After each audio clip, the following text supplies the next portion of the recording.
सुबह का ध्यान क्यों जरूरी है?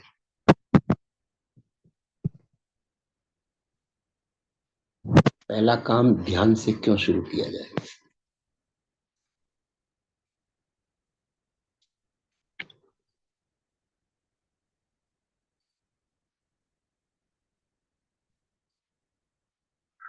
सनातन ये विश्वास है कि जब हम कोई भी काम करते हैं, उसके पहले परमात्मा से जुड़ते हैं पूजा के माध्यम से। या तो नाम के माध्यम से या पूजा के माध्यम से।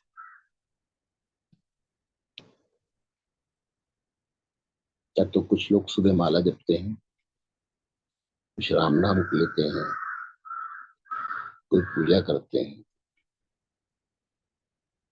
लेकिन प्रारंभ प्रभु से होता है, सत्य से होता है। सबका आधार एक ही है कि हमारी जीवन यात्रा आज के दिन की ईश्वर नाम से शुरू हो, सत्य से शुरू हो।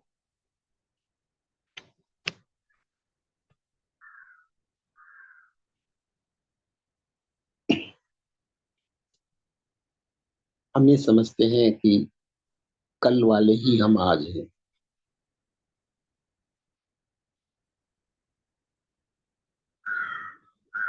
हम कल की ही कड़ी में आज का दिन जो हमारा जुड़ेगा जीवन की कड़ी में, उसी की कड़ी हम आज हैं। लेकिन ऐसा होता नहीं।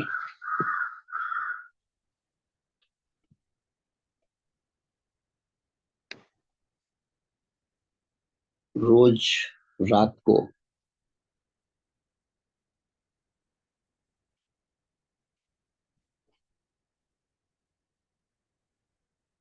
हम अप्रकट हो जाते हैं। अप्रकट का मतलब हमारा शरीर अप्रकट हो जाता है, मन अप्रकट हो जाते हैं, विचार खो जाते हैं,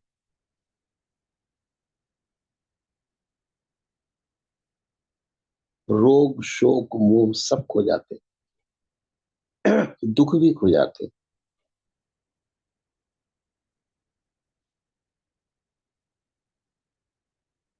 सिर्फ हमारा चैतन्य मात्र बचता है, जिसे खोया नहीं जा सकता। और अगर वो है तो खो के हम फिर उठ सकते हैं, लेकिन अगर वो चला जाए तो हम फिर सवेरा होगा नहीं हमारा कभी जीवन का। इसलिए चैतन्य को हम अस्तित्व कहते हैं। अस्तित्व का अर्थ जो सदा रहे, सदा एग्जिस्ट करे, वो एग्जिस्टेंस होता है।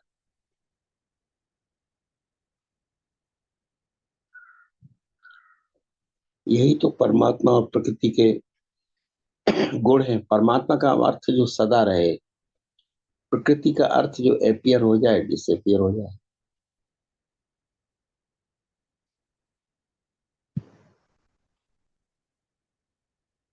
सारी सृष्टि को हम इसी एंगल से देखते हैं। अस्तित्व है स्थिरता, और प्रकट होना और फिर खो जाना, यह परिवर्तनशीलता, क्षण भंगुरता। दोनों ही अपनी अपनी जगह सही है। आकार ना होता तो जानते कैसे कि क्या है संसार? संसार का अनुभव कैसे होता? संसार का वर्णन क्या होता?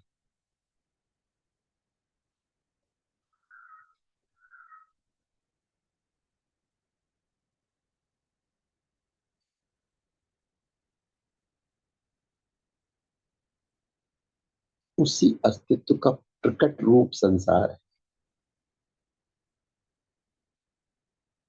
यह संसार का अप्रकट रूप परमात्मा है।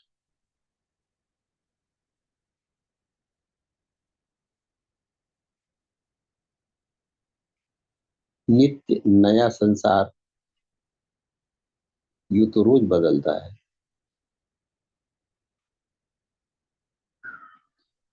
पर जैसे सृष्टि में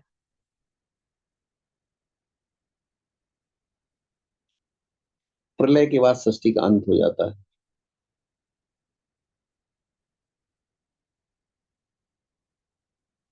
फिर सृष्टि का उदय होता है, पुनर्जन्म होता है,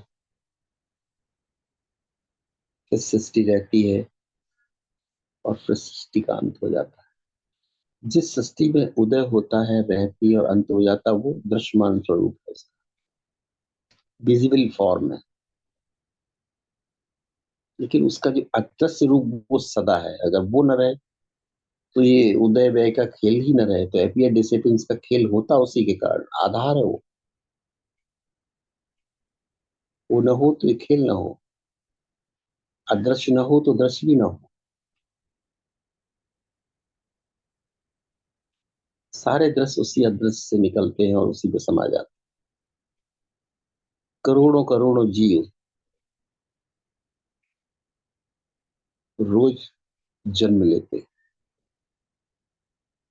प्रकट होना है, और उसी क्षण करोड़ों करोड़ समा भी रहे।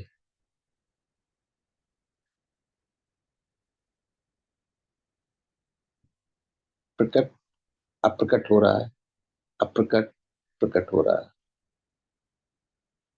और ये प्रोसेस कंटिन्यूअस है, नॉन स्टॉप है।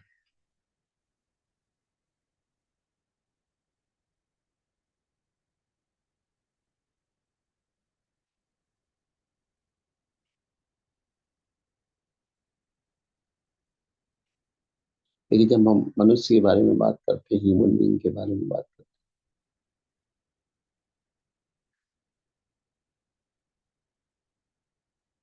तो ये जो हमने वक्तव्य दिया, ये इसी के आधार पर है। हमारा भी तो रोज प्रकट होना है और रोज अप्रकट हो जाना। हमने जन्म मृत्यु नाम नहीं दिए, प्रकट अप्रकट, क्योंकि थे, पहले से मौजूद थे, सुप्तावस्था में चले गए थे। एग्जैक्टली प्रकृति भी सुप्तावस्था में चली जाती है और फिर पुनर्जागरण होता है।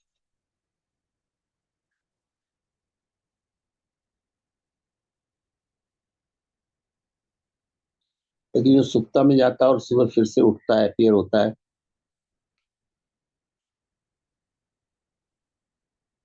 वो भी जरूरत है। और जिसमें वो सो जाता, विलय हो जाता, वो भी जरूरी है।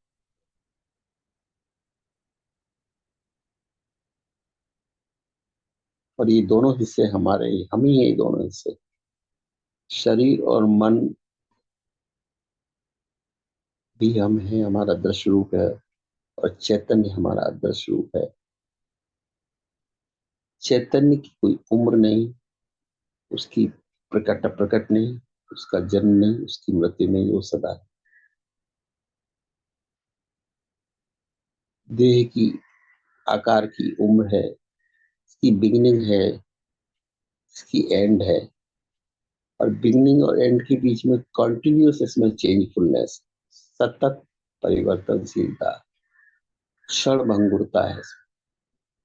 एक क्षण भंगुर है, एक इटर्नल है।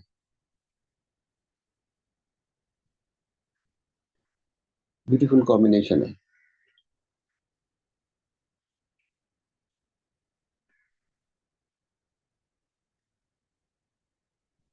अगर इस सत्य को हम जीने लगे, प्रैक्टिकली लाइफ, अभी तो सिर्फ जाना है, समझा है,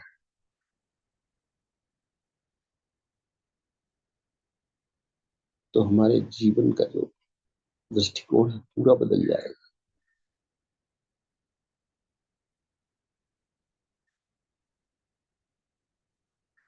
फिर ये दुख, ये तकलीफ, ये सफरिंग, ये पेन, ये चिंता, ये तनाव, ये खींचना, ये तू मैं, ये मिलना बिछड़ना, ये भावनाओं का खेल, सब समझ में आ जाए। और जो सारे खेल को समझ लेता है, वो इस खेल के पार हो जाता हो गया। वो जीता है लेकिन इन सब के परे जीने लगता है। मतलब ये सब चीज उसके लिए कोई मानी ही नहीं रखती।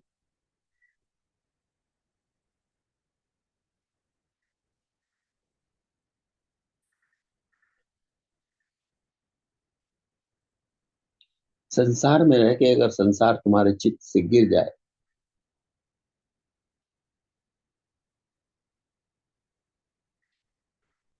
तो तुम एक ब्रह्म का जीवन जी रहे हो, ब्लिसफुलनेस। फर्क इतना ही कि तुम गहरी नींद में भी ब्रह्म होते हो, क्योंकि सब आकार उसमें खो जाते हैं उस समय हमारे गहरी निद्रा में।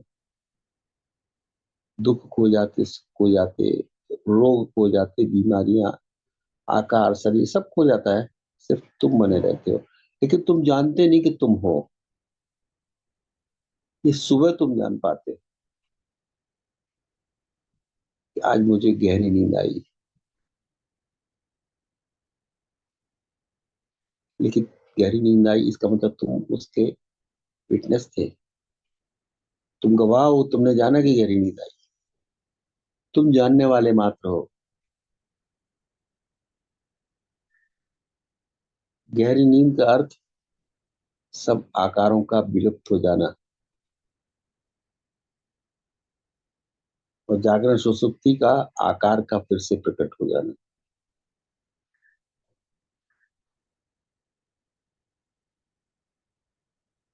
लेकिन ये जागते हुए अवस्था में तुम महसूस करो। गहरी नींद में तो हो गया, सुबह तुमने डिक्लेयर किया, बट ये बात सतत तुम जान रहे हो, तो फिर तुम माया के खेल से बाहर आ गए। रोज हमारे साथ ये घटता, लेकिन हम फिर भी माया के खेल से तो बाहर नहीं आ पाते, सुख दुख से तो बाहर नहीं आ पाते, चिंता और समस्या से बाहर नहीं आ पाते।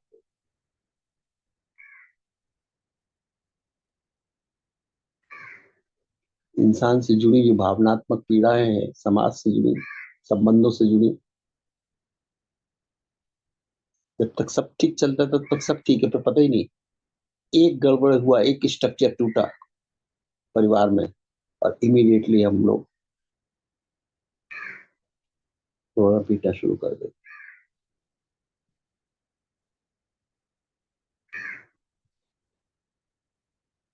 फिर कहते खेल बिगड़ने लगा या बिगड़ा, ऐसा नहीं होना चाहिए।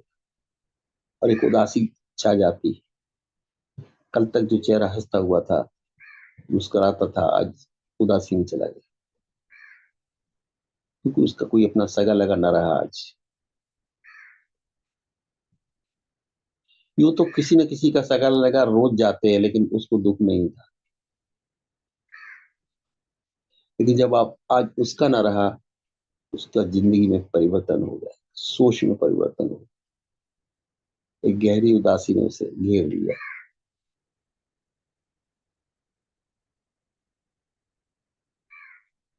लेकिन जो सत्य को समझ गया कि अपियरेंस डिसअपियरेंस का खेल है, एक तेरे मेरे के कारण दुख है,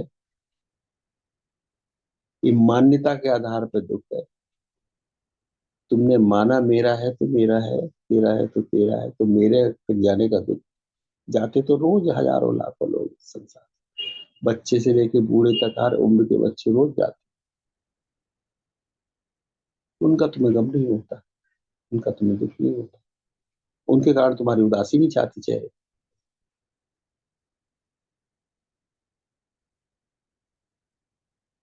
क्योंकि तुम खुश हो, क्योंकि तुम्हारा खेल सब बहुत अच्छा चल।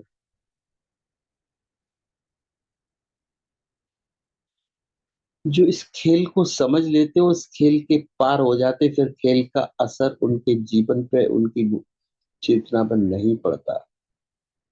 न फिर वो उदास होते हैं, न फिर वो मुस्कुराते, हो हमेशा शांत, स्थिर और आनंद में रहते इनसाइड। बाहर घटनाएं घट रही, तूफान आ रहे, बारिश हो रही, मिलना हो रहा, परिवार का बिछड़ना हो रहा, कोई बिछड़ रहा है, कोई ऐड हो रहा है, कोई जा रहा है, कोई आ रहा है, कोई पैदा हो रहा है, कोई मर रहा है।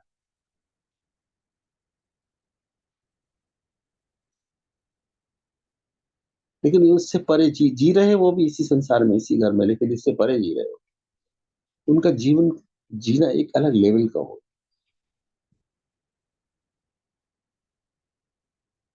तुम कह सकते हो क्या वो संवेदनहीन हो गए, संवेदना नहीं उनको क्या? किसी के अपने के न रहने पर उन्हें दुख नहीं हुआ, आंसू नहीं निकले? नहीं, वो संवेदनाओं की सारी सीमाएं पार कर चुके। संवेदना उसके लिए, उनके लिए खेल है। संवेदनाएं भी तो अपीयर होती हैं, डिसअपीयर हो जाती हैं।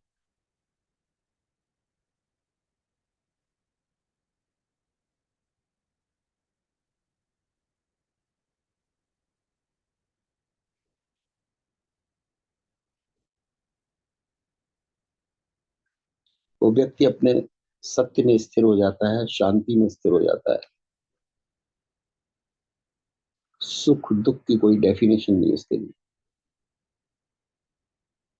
क्योंकि मैं मेरा मुझे छूट गया उसका। तो किसका सुख कैसा सुख, और किसका दुख कैसा दुख, किसकी उदासी, किसकी चिंता, किसकी समस्या, कुछ भी नहीं। वो कहता है पूरा खेल ही परमात्मा का है, तुम क्यों लग रहे हो इसमें? क्यों अपना समझ क्यों लग रहे हो? मेरा परिवार तुमने कह दिया, परिवार परमात्मा का। सबको जीवन ईश्वर देने वाला है, जीवन लेने वाला है।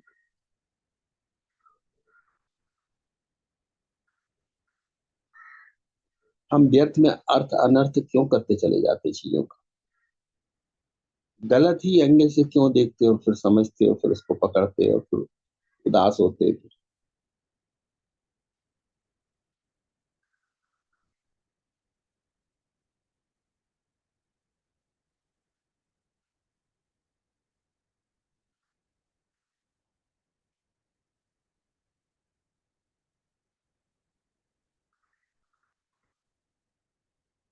मेरे लिए सिद्ध व्यक्ति का अर्थ है कि उस खेल को समझ गया और खेल के पार उसी घर में उसी समय सबके साथ जी रहा हो।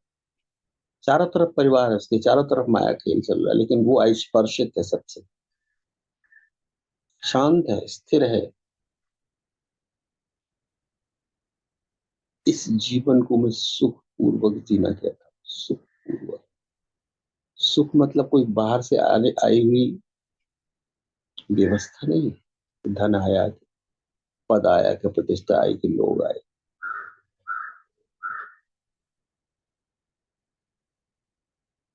वो जो द्वैत का खेल था वो उसके अब नीचे चलता, वो उसके ऊपर उठ गया है। जो पासिंग क्लाउड थे वो आसमान ऊपर चला गया उसका। अब वो क्लाउड के तल पर नहीं गिरा, क्लाउड के तल से बहुत ऊपर गिरा, द्वैत के खेल से ऊपर चला गया। माया के खेल से ऊपर जीता वो भी है तुम्हारी तरह, खाता वो भी तुम्हारी तरह, रहता कपड़े वो भी पहनता, घर पे सब कुछ वैसे ही।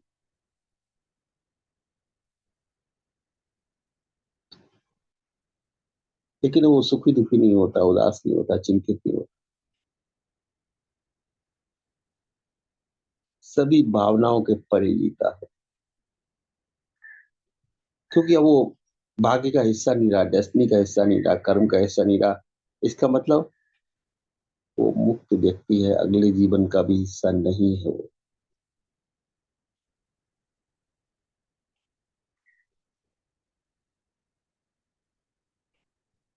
जिस पर इन सभी चीजों का में से किसी का प्रभाव नहीं पड़ता,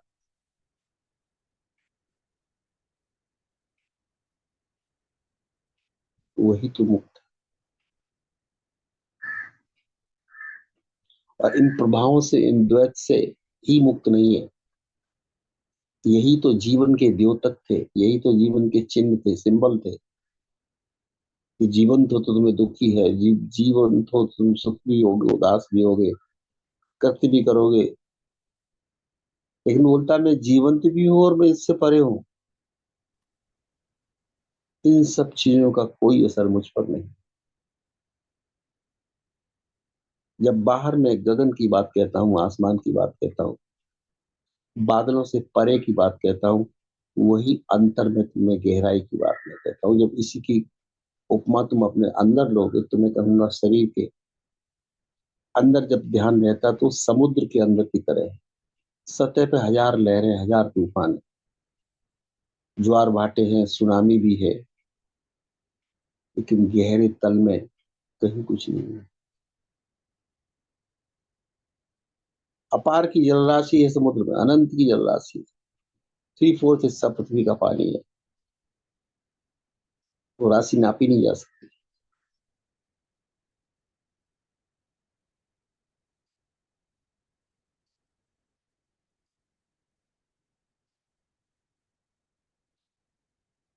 तो चित्त हमारा एक अपना एक तल ढूंढ लेता है गहराई का, जी वो भी रहा है। एक वो भी है जो बिल्कुल सतह पर जी रहे ऊपर, जहाँ 24 घंटे तरंगे हैं।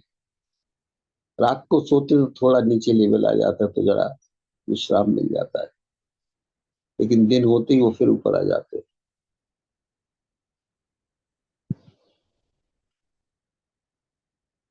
सतह का, सरफेस का जीवन जीते। तरंगे मन की, तरंगे माया की, तरंगे जगत की।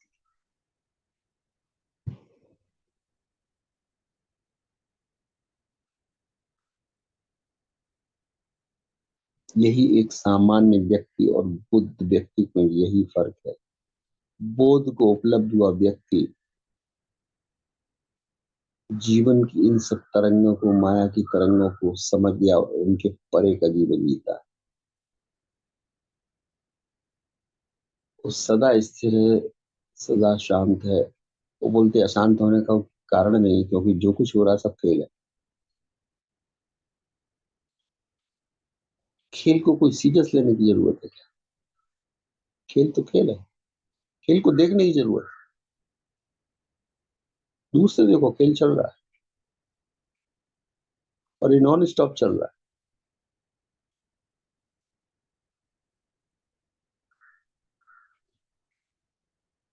हम तो इसके देखने के लिए तो जन्म हुआ हमारा, यही तो एक्सपीरियंस है, विटनेस है। इसमें इन्वॉल्व होने के लिए, क्योंकि खेल परमात्मा का है, तुम्हारा नहीं है। सारे ताने माने जितने बोलेंगे इस खेल के जितने करेक्टर, इस पिक्चर की प्रोड्यूसर डायरेक्टर उन सब वही है। तुम बोलो इस खेल का मतलब क्या है, तो मतलब तो वो जाने जिसका खेल है। तुम्हारे लिए मतलब सिर्फ दृष्टा दर्शी का रिलेशन इसके साथ, तटस्थ रूप से बस देखते चले जाओ। डीपली इन्वॉल्व मत हो, मत उलझो, मत इंडल्ज करो। और इंडल्ज कैसे करते हैं हम तेरा मेरा बोल देते, मैं मेरा मुझे करते, तो फिर हम इसमें भ्रमित हो जाते हैं और इसको अपना खेल समझने लगते हैं।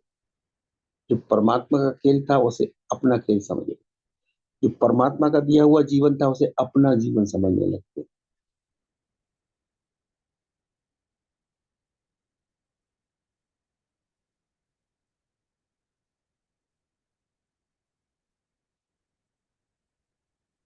अपना तो तब होता है जब इसे तुम थाम लेते, रोक लेते जवानी को।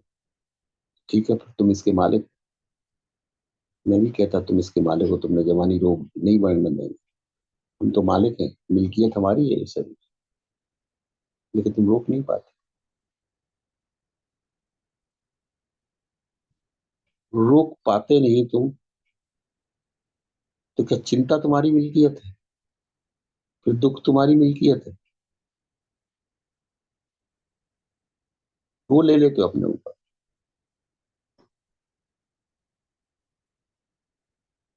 जब देह की परिवर्तनशीलता को तुम रोक ना सके, इसका मतलब ये किसी और के कारण हो रही। तुम इसके कारण नहीं, इसकी परिवर्तनशीलता के। और तुम इसके मालिक भी नहीं हो। और तुम तुम्हारी जिंदगी के भी मालिक नहीं, तुम दूसरों की जिंदगी के मालिक बनते हो। तुम्हारे अपने जीवन के मालिक नहीं, न इसे रोक सकते, न जन्म दे सकते, न मृत्यु को टाला जा सकता है, कुछ नहीं कर सकते।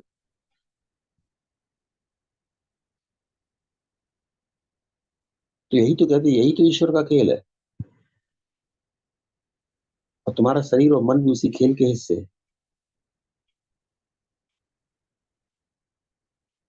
और ये खेल हमेशा से चलता रहा।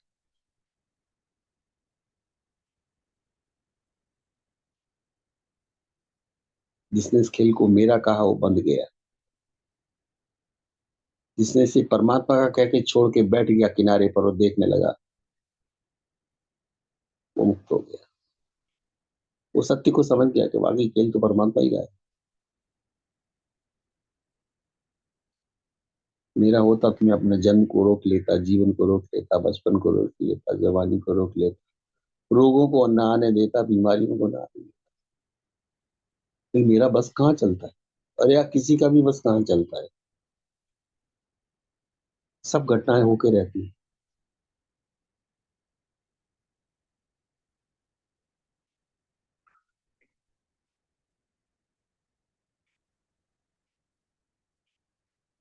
तो जो घटनाएं हो रही हैं, होती रही हैं, होंगी, मात्र दृष्टा भाव से देखते रहो।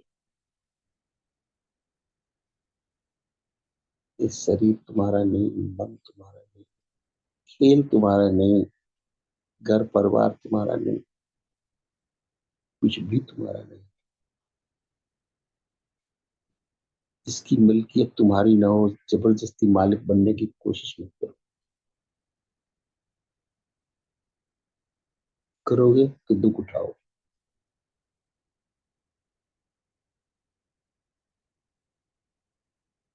करोगे तो संसार से जाओगे तो हारे हुए योद्धा की तरह जाओगे, डिफीटेड वॉरियर।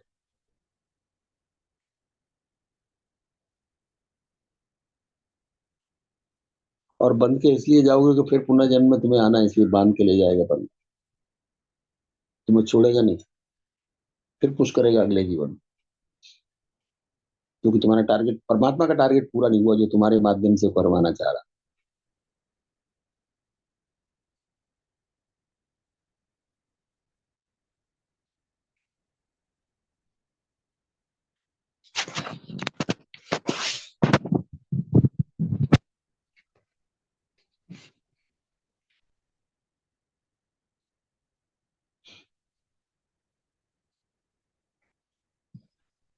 जो रात को सोते में हमें अनुभव होता है हमारे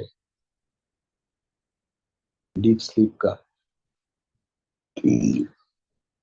स्वप्न रहित निद्रा का, स्वप्न रहित निद्रा, रात की भी और दिन की भी, जो डे ड्रीमिंग है उससे परे की, वही हमारा सच्चा स्वरूप।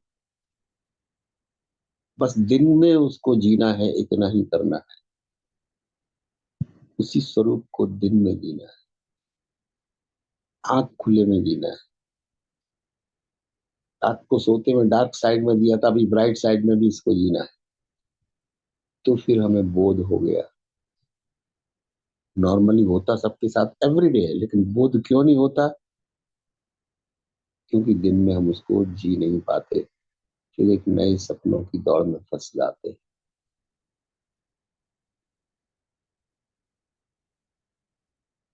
तो तेरा मेरा सपना, तेरी मेरी सोच, तेरे मेरे विचार, तेरे मेरे लोग, तेरा मेरा जीवन, चक्र शुरू होते ही और इस चक्र से हम बाहर ही नहीं आ पाते।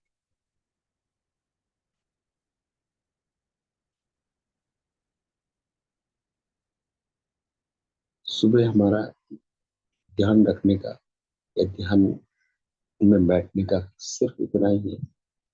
प्रॉमिस योर सेल्फ कि जो गहरी निद्रा में हमने अनुभव किया कि मैं मात्र साक्षी हूँ,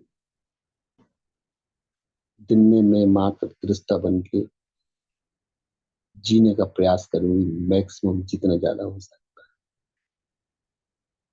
रात को जो साक्षी था, दिन में वो दृष्टा होता है, क्योंकि रात को देखने को कुछ होता नहीं, डार्क नाइट, सिर्फ अंधेरा होता है। लेकिन दिन में हजार दृश्य। तो दिन में दृष्टा और रात को साक्षी, और तुम पाओगे न दृष्टा न साक्षी, तुम तो परमात्मा। अवतरित परमात्मा हो तुम। एक बिना अवतरित किया हुआ परमात्मा है दृश्य, और एक दृश्य में है।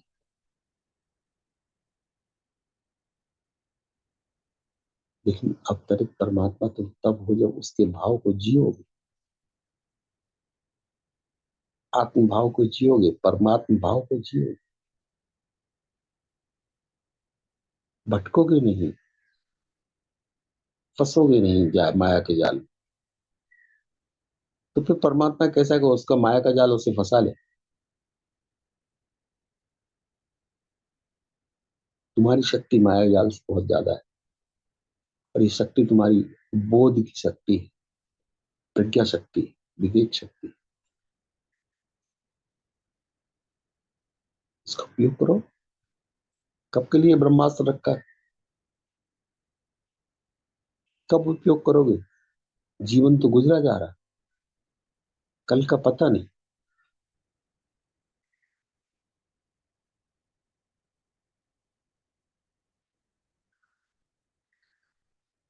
इसलिए रोज रोज हम रिमाइंडर देते सुबह में, कल नहीं किया कोई बात नहीं, जाने दो, आज फिर से एक नया दिन है, एक नई शुरुआत करो, एक न्यू बिगनिंग करो। सब भूल चूक माफ, किया किया नहीं किया हो गया, जाने दो, letting it go, make a new beginning, make a fresh beginning. उस विवेक शक्ति और प्रज्ञा शक्ति का इस्तेमाल करो, ताकि पूरे दिन तुम माया से अछूते रहो। रहो इसी में संसार में, लेकिन अस्पर्शित।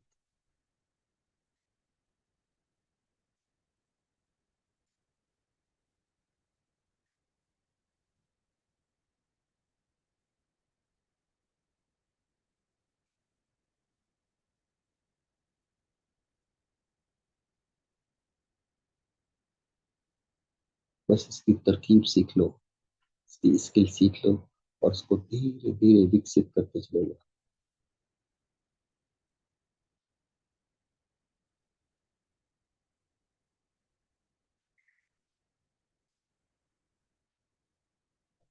अलिप्त, जब हम अस्पर्शित शब्द कहते हैं, अलिप्त,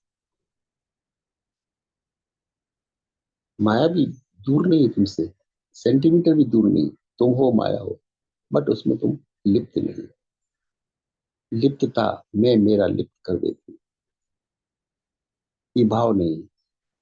माया के साथ रहो, माया तुम्हारा क्या करेगी? तुम्हारी शक्ति माया से बहुत ज्यादा है, बहुत ज्यादा। अभी तो कहते हैं विवेक शक्ति और प्रज्ञा शक्ति बहुत बड़ी शक्ति है तुम्हें परमात्मा ने। तुम उपयोग तो करो इनका। सिर्फ वाणी तक सीमित मत रखो, सिर्फ ज्ञान तक सीमित मत रखो।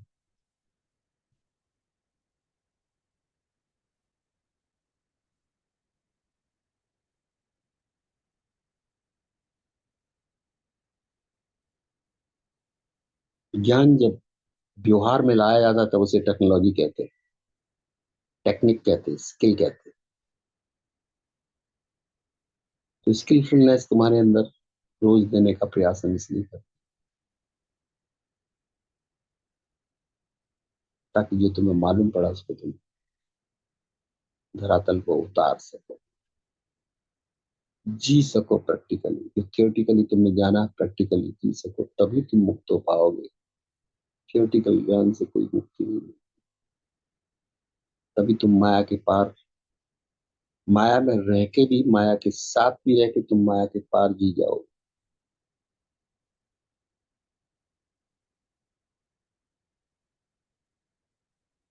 और तुम जन्म बिता कर जाओगे, दूसरे लोग जन्म गंवा कर जाएंगे।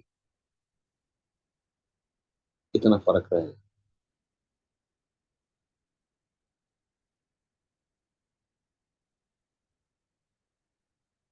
क्योंकि अंदर से तुम समझ गए हो मेरा कुछ नहीं, सब परमात्मा।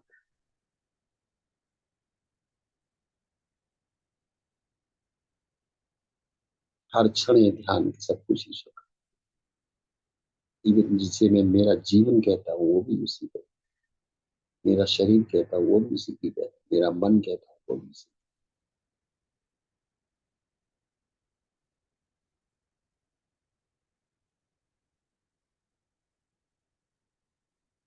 जियो इन पलों को, इन्हीं भावों में, इन्हीं बोध शब्दों में, यानी सत्य रूप।